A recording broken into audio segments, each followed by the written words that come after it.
Hello everyone, welcome to logic Pathshala. So आज के इस वीडियो में हम करेंगे वीकली करंट अफेयर्स, जिसमें आप लोगों को मिलेगा 1 to 7 फरवरी जितने भी इंपॉर्टेंट करंट अफेयर्स हैं उन सब का आप लोग यहाँ पे रिवीजन कर सकते हैं। एंड अगर आप लोग डेली करंट अफेयर्स नहीं पढ़ पाते हैं किसी वजह से, सो वीकली करंट अफेयर्स में भी आप लोग वो सारी चीज़ें यहाँ पे इंफॉर्मेशन को कलेक्ट कर सकते हैं जो आपके एग्जाम के लिए इंपॉर्टेंट होता है। लास्ट में मैं आपको एक होमवर्क क्वेश्चन भी देने वाली हूँ जिसका आंसर आप लोग करें मुझे कमेंट करके, ताकि आप लोगों का यहाँ से और भी ज़्यादा रिवीजन हो सके। इस वीडियो का पीडीएफ आपको टेलीग्राम ग्रुप पे मिल जाएगा। ज्वाइन नहीं किया हो तो डिस्क्रिप्शन बॉक्स में एक लिंक होता है, वहाँ से डायरेक्टली ज्वाइन कर सकते हैं। इसके अलावा आप मुझे इंस्टाग्राम पर भी फॉलो कर सकती हैं। तो चलिए आज की इस वीडियो को शुरू करते हैं। पहले लास्ट वीडियो का क्वेश्चन डिस्कस करते हैं। देखो, लास्ट जो वीकली करंट अफेयर्स था उसमें मैंने आप लोगों से क्वेश्चन पूछा था। पहला क्वेश्चन ये पूछा था कि वेलनेस जो थीम का क्रेडिट कार्ड है वो किसने लॉन्च किया है। सो आंसर हो जाएगा यस बैंक। एंड इंडिया में पहला 5G जो नेटवर्क है उसको लॉन्च किसने किया है, एयरटेल ने। सो पल्लवी मृधा, आदर्श श्रीवास्तव एंड प्रशांत महंत्री बिल्कुल करेक्ट आंसर है। एंड इसी तरीके से और भी जो भी स्टूडेंट्स हैं वीडियोस को देखते हैं वो होमवर्क वाले क्वेश्चन को आप लोग अटेंड किया करें, ठीक है। तो चलिए इंटरनेशनल न्यूज़ के साथ आज की इस वीडियो को शुरू करते हैं। सबसे पहला क्वेश्चन क्या है, देखिए, इंडिया ने अभी हाल ही में कौन सी कंट्री के साथ डिक्लेयर किया है year of the environment, Hindi में बोलते हैं पर्यावरण का वर्ष, भारत ने किस देश के साथ मिलकर घोषित किया। सो देखो ऑप्शंस आपके सामने होते हैं, आप लोग अपना आंसर ज़रूर पहले खुद लगाया करें। सो जल्दी से यहाँ पे आप लोग इतना अपना आंसर चूज़ कर लें। तो हम लोग यहाँ पर एक बार कलर चेंज कर लेते हैं पेन का, ठीक है। सो देखिए हमारे पास आंसर क्या हो जाएगा, आंसर हो जाएगा France is the correct answer, ठीक है। सो देखो जो हमारे यूनियन एनवायरनमेंट मिनिस्टर हैं कौन, प्रकाश जावड़ेकर जी, उन्होंने जो है वो इस एनवायरनमेंट का जो आप कह लो कि ईयर ऑफ द एनवायरनमेंट है डिक्लेयर करने की घोषणा करी थी। सो एनवायरनमेंट से आपको याद आ जाएगा मिनिस्टर का नाम प्रकाश जावड़ेकर। देखो एनवायरनमेंट मिनिस्टर का नाम कैसे याद करेंगे, बहुत इजी है। प्रकाश, प्रकाश कहाँ पे होता है, एनवायरनमेंट में होता है ना, सूर्य का प्रकाश आप कह लो। सो वहाँ से आप लोग एनवायरनमेंट मिनिस्टर को रिलेट कर सकते हैं, ठीक है। सो ये जो ईयर ऑफ एनवायरनमेंट डिक्लेयर किया गया, इसका जो पूरा प्रोग्राम हुआ था वो न्यू दिल्ली में हुआ था, तो ये आप ध्यान रखेंगे।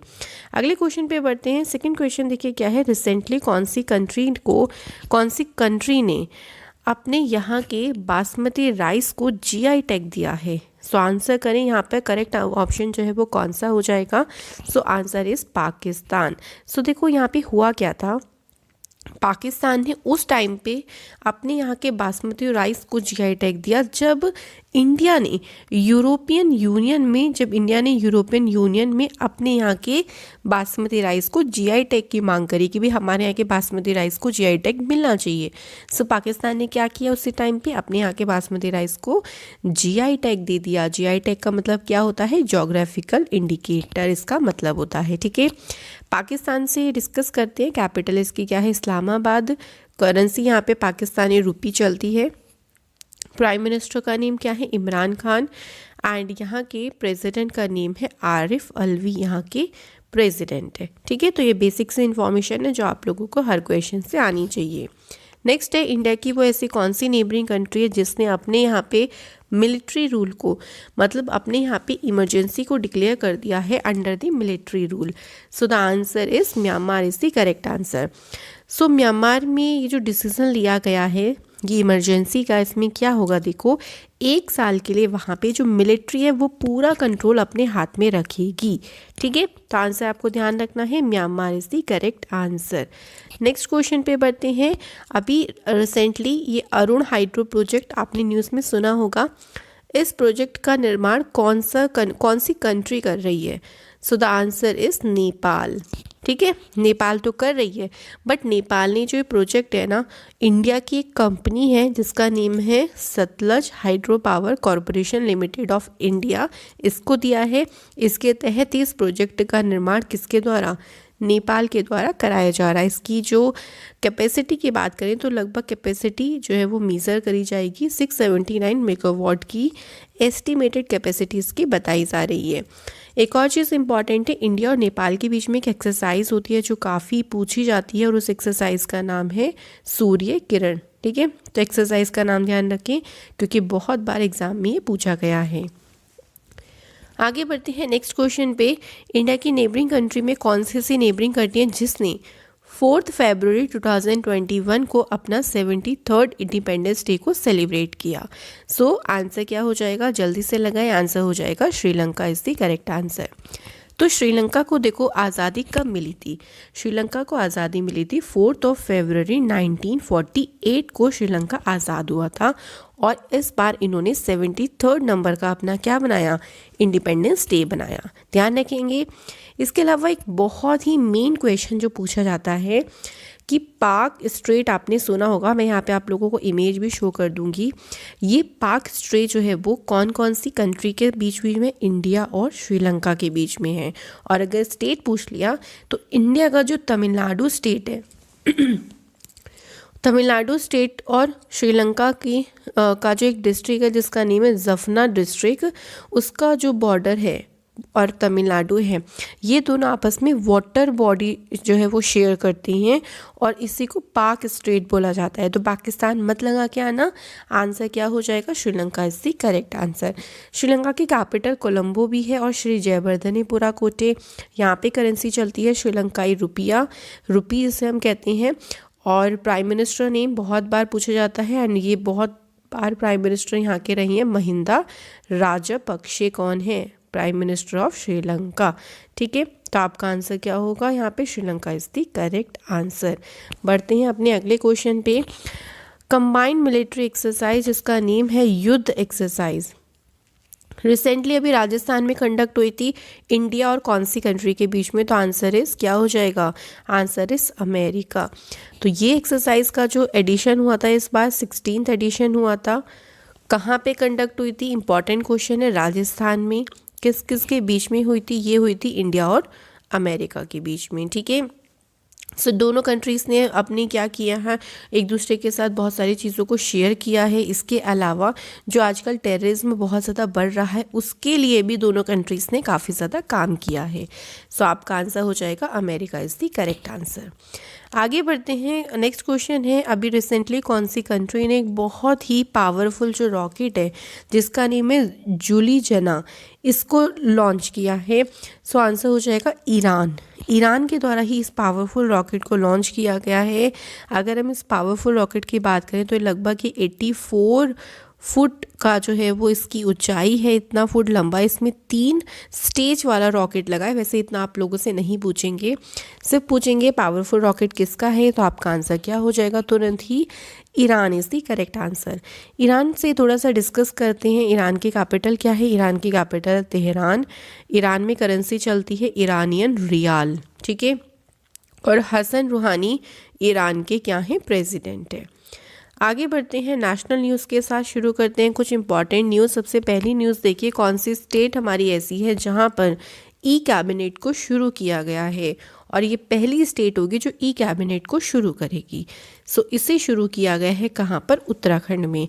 आजकल वैसे भी हर चीज़ तो क्या हो रही है, वर्चुअली हो रही है, और कोविड के कारण इन सारी चीज़ों का चलन बहुत ज़्यादा बढ़ गया है, और इसी को ही प्रमोट करने के लिए उत्तराखंड में ई कैबिनेट को शुरू किया गया है।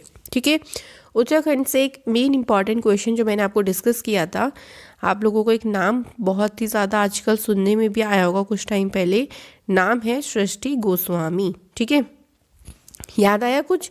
तो सृष्टि गोस्वामी बनी थी एक दिन की चीफ मिनिस्टर, किसकी, कहाँ की, उत्तराखंड की, और ये हुआ था नेशनल गर्ल चाइल्ड डे के दिन पे। सो वेरी इंपॉर्टेंट क्वेश्चन, ध्यान रखेंगे। नेक्स्ट है, रिसेंटली कौन सी स्टेट गवर्नमेंट ने प्रज्ञान भारती और भाषा गौरव इन दोनों स्कीम्स को लॉन्च किया है?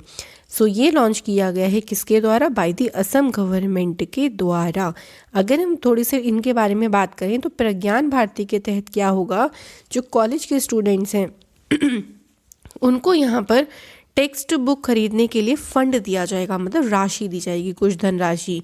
और भाषा गौरव में क्या होगा, जितनी भी देखो असेंबलीज हैं जो लिटरेरी से संबंधित है, साहित्य से संबंधित है, उन असेंबलियों को गवर्नमेंट के तहत क्या किया जाएगा, फाइनेंशियल सपोर्ट किया जाएगा। सो आंसर क्या हो जाएगा, ध्यान रखिएगा, दोनों स्कीम्स में से अलग अलग भी पूछ सकते हैं। Assam is the correct answer. Next है, कौन सी स्टेट ने फर्स्ट रैंक हासिल करी है 2019-20 के जीएसटी कलेक्शन में? सो the answer is Maharashtra. Maharashtra रहा था फर्स्ट पोजीशन पर, सेकंड पोजीशन पर कर्नाटका रहा, थर्ड पोजीशन पर गुजरात रहा। सो आप लोगों से फर्स्ट पोजीशन ही पूछी जाएगी जो कि क्या है, महाराष्ट्र है। ठीक है, थोड़ी सी जीएसटी पर हम लोग बातें कर लेते हैं। देखो, सबसे पहले जीएसटी होता क्या है, गुड्स एंड सर्विस टैक्स। ठीक है, सबसे पहले कौन सी कंट्री है जहां पर जीएसटी को इंट्रोड्यूस किया गया था? सो आपको ध्यान रखना है, फ्रांस में सबसे पहले जीएसटी लागू हुआ था 1954 में। इसके बाद आप अपनी इंडिया पे आए तो हमारी इंडिया में जीएसटी को इम्प्लीमेंट कब किया गया? 1 जुलाई 2017 को। कौन से कॉन्स्टिट्यूशन अमेंडमेंट के तहत? 101। बहुत बार पूछा गया, वेरी इंपॉर्टेंट, मार्क कर लीजिएगा। ठीक है, और इस टाइम प्रेजेंट में जीएसटी के एम्बेसडर, ब्रांड एम्बेसडर कौन है? अमिताभ बच्चन जी हैं ब्रांड एम्बेसडर। और इंडिया का वो कौन सा ऐसा स्टेट है जिसमें सबसे लास्ट में जीएसटी इंप्लीमेंट हुआ था? So the answer is Jammu Kashmir. So ये 3-4 क्वेश्चंस हैं जो बहुत ज़्यादा जीएसटी से इंपॉर्टेंट है, पूछ सकते हैं, तो ध्यान रखेंगे। ठीक है, अगले क्वेश्चन पे बढ़ते हैं। इंडिया का पहला वेटलैंड कंजर्वेशन मैनेजमेंट सेंटर कहाँ पे स्टेबलाइज किया जाएगा? सो ये किया जाएगा चेन्नई में। सो जितने भी वेटलैंड्स हैं, यानी अगर हम इंडिया की बात करें तो इस टाइम टोटल कितने वेटलैंड्स हैं? 42। तो उनको कंजर्व रखने की बात, उन पर रिसर्च करने की बात, ये सारी चीज़ें इस इंस्टीट्यूट में करी जाएंगी। और इसके अलावा वर्ल्ड वेटलैंड डे भी सेलिब्रेट होता है, शॉर्ट में लिख दिया मैंने WWD। और ये सेलिब्रेट कब होता है? 2 फरवरी को सेलिब्रेट होता है। तो 2-3 एक्स्ट्रा बातें याद रखेंगे। अगला है, who inaugurated the Chauri Chaura century celebration in Gorakhpur UP? से किसने इनॉग्रेट किया है? So the answer is prime minister Narendra Modi. Chauri Chaura जो कांड हुआ था, घटना हुई थी पूरी, इसके 100 साल पूरे हो गए हैं। अगर हम बात करें हुआ कब था, सो 4 फरवरी 1922 को ये जो पूरा इंसिडेंट है, वायलेंस है, ये हुआ था। और इसके 100 ईयर कंप्लीट होने पर यहाँ पर ये जो सेरेमनी है, आप कह लो सेलिब्रेशन है, ये यहाँ पर सेरेमनी का उद्घाटन, समारोह का उद्घाटन किया गया है। पूरा 1 साल के लिए ये जो पूरा समारोह है ये आयोजित किया जाएगा। और इसको आयोजित किसने किया है? यहाँ पर इनॉग्रेट किया है नरेंद्र मोदी जी के द्वारा। नेक्स्ट क्वेश्चन है, इंडिया का पहला एम्प्यूटी क्लिनिक, जिसे अपंग क्लिनिक भी बोल सकते हैं, कौन सी प्लेस पर लॉन्च किया गया? So the answer is Chandigarh. इसमें क्या होगा, देखो बहुत सारे लोग ऐसे होते हैं जिनके कोई किसी का पैर नहीं है, किसी का हाथ नहीं है। सो उन सारे जो लोग हैं उनकी यहाँ पे हेल्प की जाएगी, उनको सपोर्ट दिया जाएगा यहाँ पर। ठीक है, ताकि वो, अगर मान लीजिए जैसे किसी का पैर नहीं है तो उसको यहाँ पे सपोर्ट देके कोशिश करी जाएगी कि उसकी जो आपके लिए जर्नी है उसको और भी ज़्यादा ईजी बनाया जा सके, उसको इस तरीके की फैसिलिटी प्रोवाइड करी जा सके। तो यहाँ पर ऐसे लोगों की हेल्प करी जाएगी। नेक्स्ट है, इंडिया का पहला डिजिटल यूनियन बजट प्रेजेंट किया गया था कौन सी डेट को? सो एक चीज़ ध्यान रखिएगा कि 2016 के बाद से जो बजट पेश किया जाता है वो वित्त मंत्री के द्वारा 1 फरवरी को पेश किया जाता है। सो अब चाहे वो डिजिटल हो, चाहे वो भाई पढ़ के जो भी लिखित वाला बजट हो, वो आपका 1 फरवरी को ही पेश किया जाता है। ठीक है, और इस बार का जो बजट था वो पेपरलेस बजट था पूरा का पूरा। आप लोग इसको, एक एप्लीकेशन है जिसका नेम क्या है, एप्लीकेशन का नेम है यूनियन बजट मोबाइल एप्लीकेशन। इस पे आप लोग पूरे बजट का जो है वो ऑनलाइन उसको एक्सेस कर सकते हैं।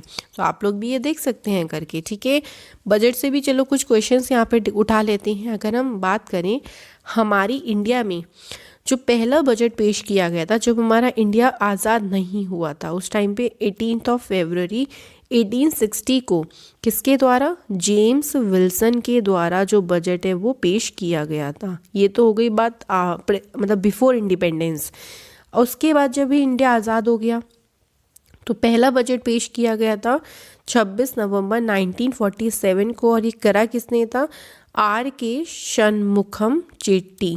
ठीक है, R.K. षणमुखम चेट्टी के द्वारा ये बजट पेश किया गया था, जो हमारे इंडिपेंडेंट इंडिया के पहले फाइनेंस मिनिस्टर थे। और प्रेजेंट में फाइनेंस मिनिस्टर कौन है? निर्मला सीतारमण। सो 2-3 क्वेश्चन याद रखेंगे। अगला है, Ayushman Bharat Gandhi health insurance scheme को कौन से स्टेट ने लॉन्च किया है? So the answer is Rajasthan. इस स्कीम के तहत होगा क्या, देखो बहुत सारी सी फैमिलीज़ हैं जिनको यहाँ पर इंश्योरेंस का जो बेनिफिट है वो दिया जाएगा। ठीक है, यहाँ पे राजस्थान हमारा करेक्ट आंसर हो जाएगा। राजस्थान की कैपिटल क्या है? राजस्थान की कैपिटल है जयपुर। सीएम का नेम है अशोक गहलोत। गवर्नर का नेम है कालराज मिश्रा। इसके अलावा राजस्थान की चीफ जस्टिस कौन है बताइए? तो आंसर हो जाएगा इंद्रजीत महंती। ठीक है। और क्या याद कर सकते हैं हम लोग? थार डेजर्ट याद कर सकते हैं, जो इंडिया का सबसे लार्जेस्ट डेजर्ट है, जो कि राजस्थान में लोकेटेड है। चलो बढ़ते हैं अगले क्वेश्चन पे। कौन सी स्टेट ने स्टेबलाइज किया है botanical garden for the preservation of trees? देखो, वृक्षों के संरक्षण के लिए बोटैनिकल गार्डन की स्थापना करी गई है उत्तराखंड में।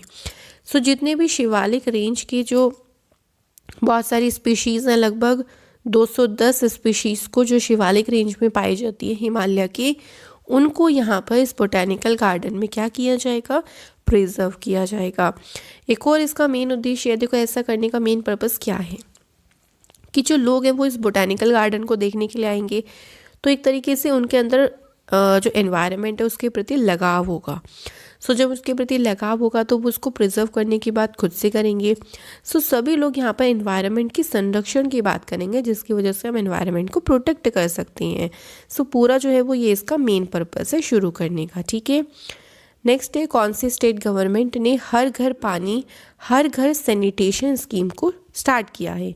ये एक तरीके का मिशन है और इस मिशन को स्टार्ट किया गया है पंजाब के द्वारा। पंजाब की गवर्नमेंट ये चाहती है कि वहाँ के जो लोग हैं वो स्वच्छ पानी पिएं, चाहे वो ग्रामीण इलाके के हों चाहे वो शहरी इलाके को हों। उन्होंने एक लक्ष्य रखा है कि हम लोग 100% पोर्टेबल जो पाइप वाटर है उसकी सप्लाई हर घर तक कर देंगे 2022 तक के लिए। ठीक है। ऐसा लक्ष्य रखा गया है पंजाब के द्वारा। आगे बढ़ते हैं। भूगर्भ वाटर पोर्टल जो है वो लॉन्च किया गया है by the government of Uttar Pradesh. बिल्कुल सही है। इसमें क्या होगा? देखो, इसमें पूरा जो है वो जितना भी भाई भूगर्भ वाटर से रिलेटेड सारी इंफॉर्मेशन होगी, सारा डेटा होगा, वो कलेक्ट किया जाएगा, सारी चीज़ों की जांच करी जाएगी, पूरे अच्छे से एनालिसिस करा जाएगा ताकि हम समय आने पर उनको सॉल्व आउट कर सकें। और यूपी के चीफ मिनिस्टर कौन है? योगी आदित्यनाथ। उनके द्वारा ही वीडियो कॉन्फ्रेंसिंग के माध्यम से भूगर्भ जल पोर्टल को क्या किया गया? लॉन्च किया गया। ठीक है। एक तो स्कीम कौन से स्टेट में ध्यान रखेंगे और इनॉग्रेशन का भी ध्यान रखें। अगला है सिल्क फेयर। भाई इंटरनेशनल सिल्क फेयर जो होने वाला है उसका जो 8th एडिशन इस बार होगा, उसको किसने इनॉग्रेट किया है? तो भाई सिल्क क्या होता है? सिल्क एक कपड़ा होता है ना। और अगर हम बात करें कपड़ा मंत्रालय यानी इंग्लिश में बोले तो टेक्सटाइल मिनिस्ट्री किसके पास है? भाई स्मृति ईरानी जी के पास है। तो बस करेक्ट आंसर हमारा क्या हो जाएगा? स्मृति ईरानी हो जाएगा। ये जो 5 दिन का यहाँ पे एक प्रोग्राम है, जो फेयर है, वो चलने वाला है, जिसमें क्या बताया जाएगा? देखो, इसमें पूरा जो सिल्क से रिलेटेड है वो सारी चीज़ें यहाँ पर शो करी जाएंगी। अब थोड़ा बहुत अगर हम बात करें एक्स्ट्रा नॉलेज की, तो इंडिया आता है 2nd प्लेस पे। किस चीज़ में? प्रोड्यूसर ऑफ सिल्क के उत्पादन में इंडिया का 2nd स्थान है। इसके अलावा जो सिल्क की खेती करी जाती है, मतलब जो रेशम के कीड़ों की खेती करी जाती है, उसको क्या बोला जाता है? उसको बोला जाता है सेरीकल्चर। ये पूछ सकते हैं कि रेशम की कीड़ों की जो खेती होती है यानी सिल्क वॉर्म्स जिसे हम कहते हैं, उनकी कल्टीवेशन को सेरीकल्चर कहा जाता है। नेक्स्ट क्वेश्चन है, विच union territory has opened the igloo cafe in the country? India का पहला इग्लू कैफ़े जो पूरा वो बर्फ़ से बना है, उसको कहाँ पर लॉन्च किया गया है? आपका क्या आंसर हो जाएगा? आंसर हो जाएगा जम्मू कश्मीर। जम्मू कश्मीर का बहुत ही ब्यूटीफुल हिल स्टेशन है जिसका नेम है गुलमर्ग। वहाँ पे इस इग्लू कैफ़े को शुरू किया गया। इसमें सारी चीज़ें आपको बिल्कुल आइस की बनी हुई होंगी, चाहे वो टेबल हो चाहे वो आपकी चेयर हो। काफ़ी अट्रैक्टिव रहेगा और इससे पर्यटन को भी काफ़ी ज़्यादा बढ़ावा मिलेगा। ठीक है। जम्मू कश्मीर से एक रिसेंटली क्वेश्चन ध्यान रखिएगा, यहाँ के भी रिसेंटली चीफ जस्टिस अपॉइंट हुए हैं जिनका नेम है पंकज मित्तल। ठीक है। ये क्वेश्चन आप लोगों से और करंट से बहुत ज़्यादा पूछने के चांसेस हुए, ध्यान रखेंगे। आगे बढ़ते हैं। Mission Bhagirath is the news nowadays, which state's main programme is it? कौन सी स्टेट का मेन प्रोग्राम है? आंसर क्या हो जाएगा? Telangana is the correct answer. Mission Bhagirath में देखो होगा क्या, वही लोगों को क्या किया जाएगा? प्रोवाइड किया जाएगा सेफ़ ड्रिंकिंग वाटर, मतलब हर एक घर तक पीने योग्य जो पानी है उसको प्रोवाइड किया जाएगा। इसका मेन पर्पस ये भी है कि देखो जो ऐसी पैकेजिंग वाली बॉटल्स होती है ना, उनका यूज़ कम हो, लोगों को डायरेक्टली ही पीने वाला पानी जो साफ़ है प्रोवाइड किया जा सके, ताकि पैकेट्स वाला बॉटल्स वाला जो पैकेजिंग ड्रिंकिंग वाटर होता है उसको लोग कम से कम लें। ठीक है, तो यही इसका मेन पर्पस है। सो तेलंगाना यहाँ पर हमारा बिल्कुल करेक्ट आंसर हो जाएगा। आगे है, रिसेंटली कौन सी ई कॉमर्स ऐसी कंपनी है जिसने बहुत ज़्यादा एलिगेशन लगने के बाद अपना जो लोगो है वो चेंज कर दिया है। सो मैं यहाँ पे आपको देखो 2 पिक्चर्स लगा रही हूँ, ये ओल्ड और न्यू वाली पिक्चर्स है। तो दोनों पिक्चर्स में आप लोग देख के अंतर लगा सकते हैं कि बहुत ज़्यादा एलिगेशंस लग गए थे वुमेंस के द्वारा। जो पुराना वाला लोगो था इसमें कुछ ऐसी गलत चीज़ें शो हो रही थी जो नहीं होनी चाहिए थी। सो आंसर क्या हो जाएगा, Myntra is the correct answer. So अब मिंत्रा ने क्या कर लिया है, अपने लोगो को थोड़ा सा डिफरेंट कर दिया है। आगे है, इंडिया की रैंक बतानी है Asia Pacific personal health index में। सो इंडिया की रैंक इसमें कितने नंबर पर रही है, रही है 10th नंबर पर। ठीक है, सो यहाँ पर अगर हम बात करें टोटल 11 जो एशिया प्रशांत देश है उनकी एक सूची बनाई गई थी, जिसमें भारत 10वें स्थान पर रहा था। और पहले स्थान पर कौन सी कंट्री रही, सिंगापुर यहाँ पर जो है वो पहले स्थान पर रही। तो इंडेक्स से आपको 2 ही क्वेश्चन बनेंगे, या तो इंडिया की पोजीशन पूछी जाएगी या फिर पहले जो कंट्री है उसकी पोजीशन पूछी जाएगी। आगे है देखो, कोविड-19 परफॉर्मेंस इंडेक्स में इंडिया की पोजीशन क्या रही है। सो 86 नंबर की रही है इंडिया की पोजीशन, और फर्स्ट प्लेस पे कौन सी कंट्री रही है, न्यूजीलैंड रही है। ठीक है, ऑस्ट्रेलिया का लोवी इंस्टीट्यूट है जिसके द्वारा ये पूरी इंडेक्स को जारी किया गया, और इस इंडेक्स में उन्होंने चाइना को इंक्लूड नहीं किया।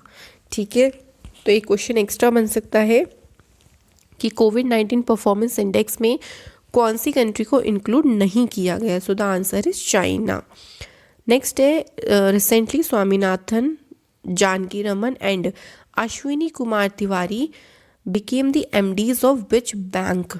सो ये 2 बने हैं SBI के अभी रिसेंटली में नए मैनेजिंग डायरेक्टर। तो अपॉइंटमेंट हुआ है इनका 3 साल के लिए। देखो SBI में होता क्या है ना, एक तो होते हैं मेन चेयरमैन और 4 होते हैं MD। 2 तो ऑलरेडी पहले से ही हैं। कौन कौन से मैं नाम बता देती हूँ। एक है CS शेट्टी, ठीक है, एंड इसके अलावा जो दूसरे हैं वो है अश्विनी भाटिया। 2 अभी ये अपॉइंट हुए हैं जिनका आप नाम यहाँ देख सकते हैं, स्वामीनाथन, जानकी रमन एंड अश्विनी कुमार तिवारी। ठीक है, तो 4 हो गए। अब एक मेन चेयरमैन है, तो वो कौन है, तो वो है दिनेश कुमार खारा। ठीक है, ये आप ध्यान रखिएगा। SBI का भी चेयरमैन रिसेंटली ही जो है वो अभी अपॉइंट हुए हैं। SBI का हेडक्वार्टर कहाँ पे है, मुंबई में है। नेक्स्ट है, वर्ल्ड कैंसर डे कब सेलिब्रेट किया जाता है। तो हर साल 4 फरवरी को सेलिब्रेट होता है वर्ल्ड कैंसर डे, और इस बार की इसकी थीम क्या है, I am and I will. ठीक है, तो वही कैंसर के बारे में लोगों को अवेयर किया जाता है कि आप लोग टाइम से इसका इलाज कराएं और किस तरीके से इसका पता लगाया जा सकता है। तो इन सारी चीज़ों के बारे में लोगों को अवेयरनेस करने के लिए ये डे जो है वो सेलिब्रेट किया जाता है। नेक्स्ट है, वर्ल्ड वेटलैंड डे कब सेलिब्रेट होता है। तो अभी मैंने आपको बताया था कुछ टाइम पहले ही, 2 फरवरी को सेलिब्रेट किया जाता है, और इसका मेन पर्पज़ होता है कि जितने भी वेटलैंड्स हैं उन सबको लोग प्रोटेक्ट कर सकें, इसके बारे में अवेयरनेस फैलाना, लोगों को उनकी इम्पोर्टेंस बताना कि इनकी इम्पोर्टेंस क्या होती है। ठीक है, तो इसके लिए ही ये जो डे है वो सेलिब्रेट किया जाता है। क्लियर है, चलो आगे बढ़ते हैं। Who has been appointed to the post of chief justice secretary of the state of Tamil Nadu. So Tamil Nadu राज्य के मुख्य सचिव के पद पर किसे नियुक्त किया गया। आंसर हो जाएगा आपका Rajiv Ranjan is the correct answer. ठीक है, राजीव रंजन जी कौन है, IAS ऑफिसर रह चुके हैं, और इन्हीं को ही अपॉइंट किया गया है तमिलनाडु राज्य का चीफ सेक्रेटरी। तमिलनाडु की कैपिटल क्या है, चेन्नई। तो ये आपको ध्यान रखना है। सो चलिए फिर यहाँ पर हमारे सारे क्वेश्चंस खत्म होते हैं। Now time is homework question. Answer ज़रूर करें जो भी स्टूडेंट्स यहाँ पर वीडियो को देख रही हैं। फर्स्ट क्वेश्चन है, एशियन वुमेन फुटबॉल जो 2022 में चैम्पियनशिप होगी कौन सी कंट्री से होस्ट करेगी। सेकंड है, रिसेंटली चाइना ने क्या किया था। देखो, इंडिया के एक स्टेट के विलेज में, मतलब एक स्टेट में एक पूरा विलेज ही बना डाला। सो कौन से स्टेट में विलेज बनाया है चाइना ने, आंसर आपको करना है। तो प्लीज़ इन दोनों क्वेश्चंस का आंसर करें ज़्यादा से ज़्यादा। एंड इसी तरीके से वीकली करंट अफेयर्स आपको हर संडे प्रोवाइड होता है and also monthly current affairs भी अपलोड हो चुका है। सो सारी वीडियोज़ का बेनिफिट लें एंड जो भी चीज़ें हैं, जो भी फीडबैक है, कोई कमेंट हो, कोई डाउट हो, तो वो सब आप लोग मुझे कमेंट करके बता सकती हैं। सो चलिए मिलेंगे इसी तरीके से नेक्स्ट वीडियो में। Thank you for watching this.